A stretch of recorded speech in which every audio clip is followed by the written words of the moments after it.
तो स्टार्ट करते हैं lecture number 11A part 2। Okay, तो यहाँ पे क्या है ना कि हमने जो k/s² ही पढ़ा था और उसके लास्ट में हमने क्या देखा था कि वो मार्जिनली स्टेबल है। अगर हम एक जीरो को ऐड करें तो क्या होगा, तो स्टेबल बना देगा। एक पोल को ऐड करें लेफ्ट साइड में तो वो अनस्टेबल बना देगा। अब यहाँ पे हम दोनों को एक साथ ऐड कर रहे हैं और ये मतलब जो पिछला लेक्चर का लास्ट पार्ट था ये मान लो उसी का एक तरीके से सब केस है। बट यहाँ पे क्या है ना कि जीरो और पोल की वैल्यू बराबर नहीं है, तो आप कैसे डिफाइन करेंगे कि कौन डोमिनेंट है, कौन डोमिनेट कर रहा है और उसके हिसाब से फिर कैसे बताएंगे कि अनस्टेबल बनाएगा कि स्टेबल बनाएगा। ओके, तो ये चीज़ हो गई s+z और s+p हमने दोनों एक साथ ऐड कर दिया। देखो दो केसेस में एग्जिस्ट करेंगे। पहला, अगर जीरो की वैल्यू हमारी लेस देन है पोल की वैल्यू से, इसका मतलब है कि ये हमारा जीरो डोमिनेट कर रहा है। देखो अब ये काफ़ी कंफ्यूजिंग बात हो गई कि जीरो की वैल्यू है तो छोटी, पर फिर जीरो कैसे डोमिनेट कर सकता है। तो वो इस तरीके से आप समझो कि जो वैल्यूज़ ऐड करी है वो हमने लेफ्ट साइड में ऐड करी है, मतलब s=-z देन s=-p। अब क्योंकि दोनों की नेगेटिव वैल्यूज़ को हम कंसीडर कर रहे हैं ना कि पॉजिटिव वैल्यूज़ को, तो देखो एक चीज़ आपको पता है कि -1 इज़ ग्रेटर देन -4। सपोज -1 -4 से बड़ा है। ओके, बट जब हम मैग्नीट्यूड देखेंगे z और p का, आपको क्या दिखेगा कि 1 is less than 4, but actual में हम कंडीशन जो डिफाइन कर रहे हैं वो इसकी कर रहे हैं, सॉरी हाँ मतलब इसी की कर रहे हैं। बट यहाँ पे जो लिखा हुआ है ये z-p, तो ये एक्चुअली में जो z-p लिखा है ये लिखा है mod z minus mod p, मतलब 1 इज़ लेस देन 0। बट क्यों, क्योंकि हम नेगेटिव में देखते हैं, हम लेफ्ट साइड में ऐड कर रहे हैं। काफ़ी इंपॉर्टेंट पॉइंट है, मतलब ये पूरा लेक्चर का जो पार्ट है केस 1 केस 2 इसी पर डिपेंडेंट है, क्योंकि हम लेफ्ट साइड में ऐड कर रहे हैं, हम नेगेटिव वैल्यूज़ को देखेंगे ना कि पॉजिटिव को। तो आपका 1 इज़ लेस देन 4 है वो तो ऑब्वियस सी बात है, बट -1 इज़ ग्रेटर देन -4 है। अब क्योंकि -1 ग्रेटर देन -4 हो गया, और डोमिनेंट का कॉन्सेप्ट क्या कहता है कि जो चीज़, जो पोल जीरो जो भी है आपका, वो क्लोज टू ओरिजिन होता है, वो डोमिनेट कर रहा है। ओके, तो मान लो कि यही एग्जाम्पल है -1 और -4 का, ठीक है, ये पोल है और ये जीरो है इस वाले केस के लिए। तो देखो यहाँ पे ये -z है, ये क्लोज टू ओरिजिन है, ये -p है। अब क्योंकि -z डोमिनेंट है, इसका मतलब सीधी सी बात है कि भाई यहाँ पे जीरो डोमिनेट करेगा, जो एडेड जीरो है वो ज़्यादा डोमिनेट करेगा एडेड पोल की कंपेरिजन में, तो ये सिस्टम को स्टेबल बना देगा। क्यों, क्योंकि मार्जिनली स्टेबल से स्टेबल होने के लिए बस आपको थोड़ा सा, ये जो एक्सिस है ये मार्जिनली स्टेबल का मार्क है, इसके थोड़ा सा इधर जाने की ज़रूरत है और थोड़ा सा राइट में जाते ही आपका वो अनस्टेबल हो गया। तो ये चीज़ हो गई। तो बहुत ईजी चीज़ है, आपको केवल इतना देखना है कि कौन डोमिनेट कर रहा है। आप सिंपल क्या करो, जैसे ये s+z और s+p है, मान लो मैं आपको एक एग्जांपल दूँ, k/s² और s+1 और s+4। आप क्या करो, इसको ड्रॉ कर दो, ठीक है। ये ओरिजिन पे दो पोल, इसको मैं दूसरे पेन से दिखा दूँ, ये ओरिजिन पे दो पोल आपके, और ये जीरो आपका -1, मतलब जीरो यहाँ हो गया -1 और पोल आपका -4। अब आप देख लो कौन डोमिनेंट है। ऑब्वियसली बात है जीरो डोमिनेंट है, और जीरो डोमिनेंट है तो सीधे से आंसर दे दो स्टेबल है। और अगर इसी का उल्टा होता, पोल डोमिनेंट करता तो भाई अनस्टेबल हो जाता। तो ज़्यादा कुछ यहाँ पे ऐसा कुछ है नहीं। और यहाँ पे क्या क्या है कि zero is dominant as close to origin, zero dominant है क्योंकि वो क्लोज टू ओरिजिन है। अब इसका रूट लोकस डायग्राम तो आपको समझ में आता है कि भाई पोल से हम जीरो की तरफ जाते हैं, तो ये तो बहुत ऑब्वियस ही बात है कि डायरेक्ट इसको आप बना सकते हो। ओके, और क्योंकि यहाँ पे p-z किसके इक्वल है, 2 के इक्वल है। p-z क्या है, 3 - 1, 3 पोल 1 0 2, तो फाई ये 90 डिग्री और 2 70 डिग्री हो जाएगा। तो जो आपका यहाँ पे बनेगा असिम्प्टोट और आप इससे उसको सेंट्रोइड को निकालोगे तो वो आपको वैल्यू दे देगा z-p/2 is less than 0, z-p दे देगा। मतलब क्या है ना, अभी सॉरी वैल्यूज़ को हमने नहीं रखा है सेंट्रोइड में, पहली बात तो ये है, क्योंकि अभी हम p और z को ही लेके चल रहे हैं। वो तो मैंने एग्जाम्पल के लिए आपको वैल्यू बता दी, तो थोड़ा सा कन्फ्यूजन क्रिएट होगा, बट ठीक है, हैंडल कर लेना है। तो क्योंकि अभी सेंट्रोइड की वैल्यू को हमने नहीं देखा, बस हम सिंपल क्या रूट लोकस को ड्रॉ कर रहे हैं। ये आपके दो पोल ओरिजिन पे, तो यहाँ से क्या होगा, एंगल ऑफ डिपार्चर 90 डिग्री होगा, एक का 270 डिग्री होगा। मतलब क्या है, थोड़ी देर के लिए तो ये केवल स्ट्रेट जियोमो एक्सिस पे ट्रैवल करेंगे, पर उसके बाद क्योंकि हमें इनको स्टेबल मानना है, दिखाना है, तो फिर इनको देखो, अगर इसमें पोल जीरो ऐड नहीं होती तो ये डायरेक्ट ऊपर चले जाते, ये आपने देखा ही है। पर अभी ऐसा नहीं हो सकता, अभी ऐसा नहीं हो सकता। इसका मतलब जियोमो एक्सिस को हमें छोड़ना पड़ेगा। इसका मतलब कि यहाँ पे कहीं भी, इस पूरी जगह में कहीं भी आप k=∞ बनाओ और इनको ज्वाइन करके वहाँ भेज दो। तो देखो इस तरीके से ये रूट लोकस आपका कंप्लीट हो गया। इसमें ज़्यादा कुछ था नहीं, एक रूट लोकस की ब्रांच ये हो गई और ये येलो वाली ऊपर नीचे वाली दो हो गई। जीरो बड़ा है पोल से, देखो जीरो बड़ा है पोल से, मतलब जीरो डोमिनेंट है, ये चीज़ है। तो इसका मतलब यहाँ पे जीरो बड़ा है, मतलब क्या है कि स्टेबल होगा एज, ठीक है, stable because zero is dominant as it is close to origin when we add both zero and pole, so dominant one will decide stability. जो डोमिनेंट होगा, मतलब बार बार वही चीज़ आ रही है, दिमाग में घुस जानी चाहिए, जो डोमिनेंट होगा वो डिसाइड करेगा, और क्योंकि जीरो डोमिनेंट है यहाँ पे इसलिए ये स्टेबल हो गया। और क्या चीज़ें हैं, consider anywhere on left side, ठीक है, इसका क्या मतलब है, Z minus P upon two centroid, मतलब सेंट्रॉइड को आप लेफ्ट साइड में कहीं भी कंसीडर कर लो, लेफ्ट साइड में, लेकिन तो देखो आप यहाँ कंसीडर करो, मतलब इस पूरे जगह में आप कहीं भी कंसीडर कर सकते हो। जैसे हमने यहाँ कंसीडर किया तो सेंट्रॉइड के ऊपर ही आपका ये के इक्वल टू इन्फिनिटी और के इक्वल टू ये माइनस इन्फिनिटी बनेगा, ये चीज़ है, ये भी के इक्वल टू इन्फिनिटी और ऊपर वाला भी के इक्वल टू इन्फिनिटी ही होता है। फिर क्या है, P minus Z then sigma equal to zero. अगर पी इक्वल टू जेड हो जाए, मान लो कि अगर दोनों इक्वल वैल्यू के हो जाए तो हमारा सेंट्रॉइड हो जाएगा जीरो, मतलब फिर आपका जो वो केस होता था के अपॉन एस स्क्वायर वाला, आपका एक ये केस है और एक क्या है के अपॉन एस स्क्वायर, और मान लो इसमें एस वन प्लस कर दें और एस प्लस वन नीचे कर दें। ऑब्वियस ही बात है, अगर दोनों इक्वल है तो फिर आप इनको काट के वापस से के अपॉन एस स्क्वायर ही बना दोगे ना, फिर तो वही रूट लोकस डायग्राम बनेगा जो के अपॉन एस स्क्वायर का बना था। तो ये वही चीज़ है कि अगर पी इक्वल टू जेड है तो हमारा सेंट्रॉइड जीरो हो जाएगा, मतलब ओरिजिन पे ही ऊपर बनेगा, ये चीज़ हो गई। ओके, फिर आगे बात करते हैं केस टू की। अगर हमारा जीरो की वैल्यू ग्रेटर देन पोल है, इसका मतलब कि हमारा मान लो 0 4 है, पोल हमारा 1 है, इसका क्या मतलब है, इनकी नेगेटिव वैल्यूज़ को देखेंगे तो ये हमारा पोल -1 इज ग्रेटर देन -4 0, मतलब पोल डोमिनेट कर रहा है। देखो पोल आपका क्लोज टू ओरिजिन बना है और जीरो यहाँ पे बना है, इसका मतलब पोल डोमिनेट कर रहा है, मतलब अब हमारा जो सिस्टम है वो अनस्टेबल हो जाएगा। तो रूट लोकस तो हम आसानी से ऐसे बना सकते हैं, ये देखो ऐसे पोल से जीरो, ठीक है, ये तो सबको पता है, पोल से जीरो रूट लोकस ऐसे बनेगा, ये दो पोल है ओरिजिन पे, थोड़ी देर के लिए यहाँ पे हमारा इस तरीके से ही जाएगा। बट अब क्या हुआ ना, क्योंकि हमने यहाँ पे पोल ऐड कर दिया, तो पोल ऐड करने की वजह से सिस्टम हो गया अनस्टेबल।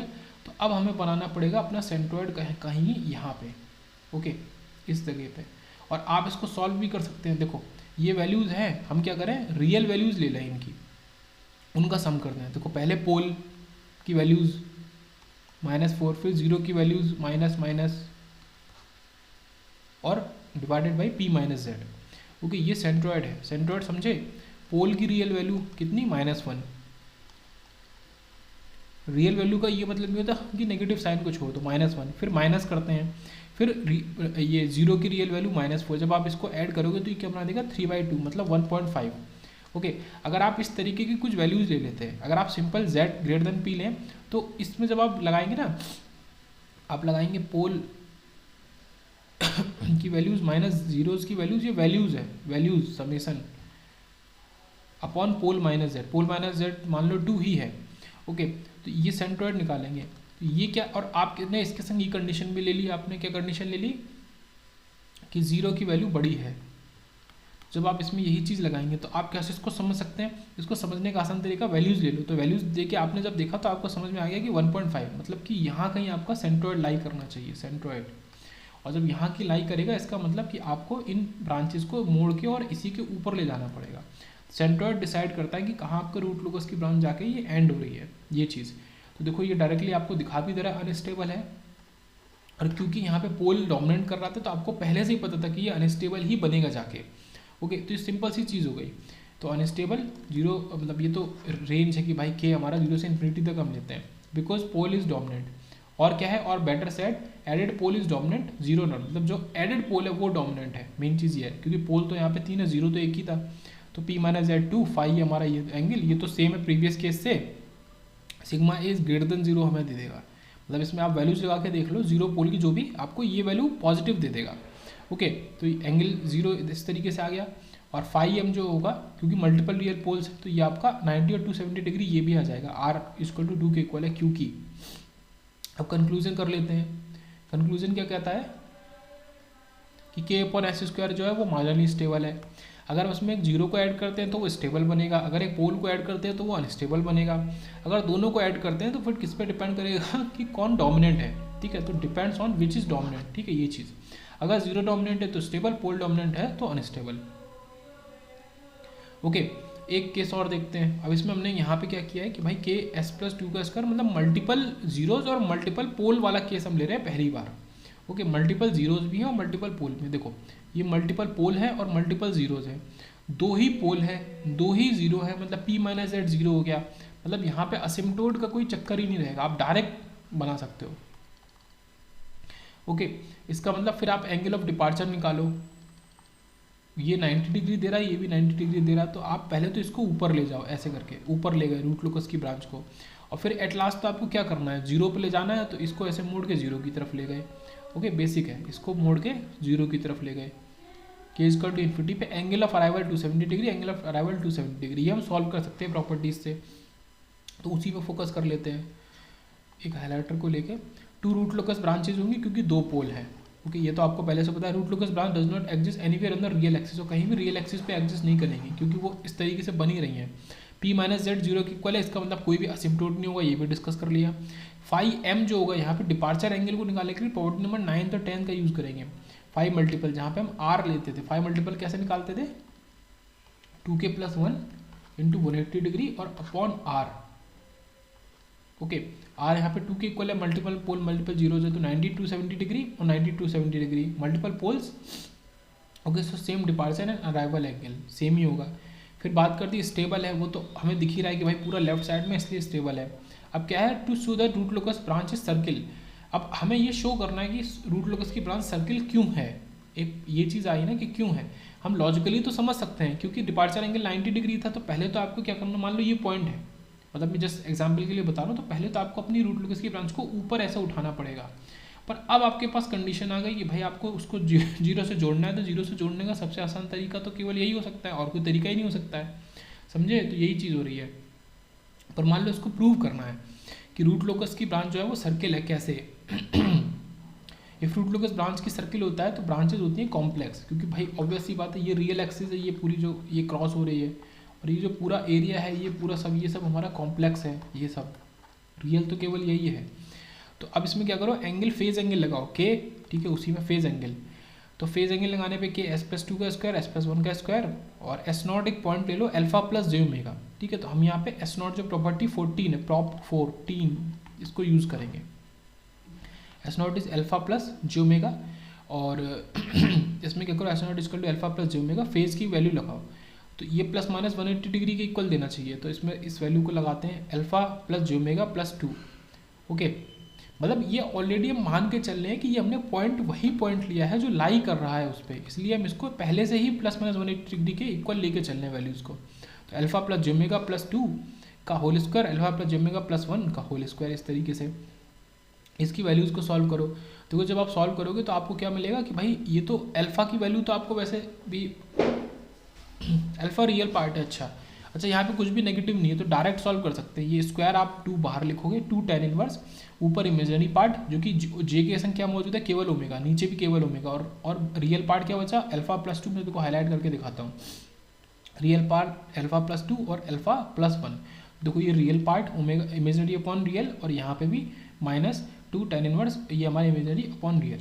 तो जब आप इसको सॉल्व करोगे तो ये क्योंकि 180 डिग्री के इक्वल हमने ऑलरेडी माना है, क्यों, क्योंकि अल्फा प्लस जे ओमेगा जो हमने लिया है, हम मान के चल रहे हैं कि वो वैल्यूज़ को अपने अंदर लेता है जो कि ऑलरेडी लाई कर रही है रूट लोकस पे, हमें मान के ही उसको अज्यूम किए हैं। तो ये 2 से 2 आपका गया, 180 डिग्री को 90 डिग्री बना दिया, और फिर हमने क्या किया कि प्रॉपर्टीज़ लगा के इस tan को उधर ले गए, तो tan 90 डिग्री इन्फिनिटी के इक्वल होता है, मतलब ओमेगा अपॉन ये आपका sigma plus 2, sorry alpha plus 2 alpha plus 1, हाँ मतलब आप कुछ भी ले लो भाई, आपने सिग्मा प्लस जे ओमेगा ले लो, चाहे अल्फा प्लस जे ओमेगा ले लो, वो तो अज्यूम करने पे है। तो इस तरीके से सॉल्व करके 1 प्लस इस तरीके से निकला, 1 प्लस ओमेगा अपॉन ये, ठीक है, ये वैल्यू सॉरी ये वैल्यू इक्वल टू 0। ऑल्सो क्या कंडीशन, एक कंडीशन और क्या आ रहा है कि भाई सिग्मा स्क्वायर, ठीक है, अल्फा इक्वल टू सिग्मा मान लेते हैं फॉर कुछ देर के लिए, sigma square plus 3a plus 2 plus omega square equal to 0, एक ये कंडीशन भी है। तो सिग्मा प्लस 1.5 स्क्वायर इस तरीके से निकलेगा, ये कंडीशन कहाँ से निकलेगी, यहीं से निकलेगी, इस जगह से ही इसको सॉल्व करके ही आप ऐसा निकालोगे, ठीक है। ये जो इक्वेशन है ना, ये मल्टीप्लाई जाएगा सिग्मा प्लस 2 सिग्मा प्लस 1, ये इस 1 में जाएगा, ठीक है, प्लस ओमेगा स्क्वायर, ठीक है। ये देखो हाईलाइट करके दिखाओ ना मैं, ये जो ओमेगा स्क्वायर बनेगा ऊपर वाला, ये देखो ये यहाँ मौजूद है, ये जो पूरी वैल्यू है ये कहाँ से निकली है, sigma plus 2 into sigma plus 1 से, ये वहाँ से निकली है, और इक्वल टू 0। तो जब आप इसको सॉल्व करोगे तो ये आपको एक इक्वेशन देगा जो कि लगभग लगभग सर्किल की तरह है, और उसमें आप वैल्यूज़ भी निकालना चाहो तो आपका सर्किल का सेंटर होगा -1.50 पे और आपका रेडियस होगी 0.5 पे। इसका मतलब क्या है कि ये जो वैल्यूज़ थी ना, एक -1 थी, एक ये -2 थी। -1 ये आपका पोल था और ये आपका 0 था। तो सर्किल जो बन रहा था, तो हमने क्या बोला, सर्किल इस तरीके से बनेगा, बिल्कुल यूनिफॉर्म सर्किल बनेगा, ऐसे बिल्कुल यूनिफॉर्म। मतलब उसका जो सेंटर होगा वो इन दोनों के बीच में होगा, और इन दोनों के बीच में क्या मौजूद है, आपको सबको पता है, -1.5 मौजूद है। तो ये चीज़ हो गई, इसका रेडियस होगा ये, इसका आधा, ये चीज़ हो गई। तो centre and radius of the circle. और ये अंडर डैम्प्ड होगा system always, because branches are always complex, क्योंकि कोई भी ब्रांच कभी भी रियल पार्ट में तो कभी जा ही नहीं रही है। तो हमेशा, क्योंकि ब्रांचेस कॉम्प्लेक्सेस के लिए हमेशा ही अंडर डैम्प्ड होगा फॉर 0 से लेके इन्फिनिटी तक के की वैल्यू। ओके, तो इसको यहीं पे एंड करते हैं रूट लोकस को।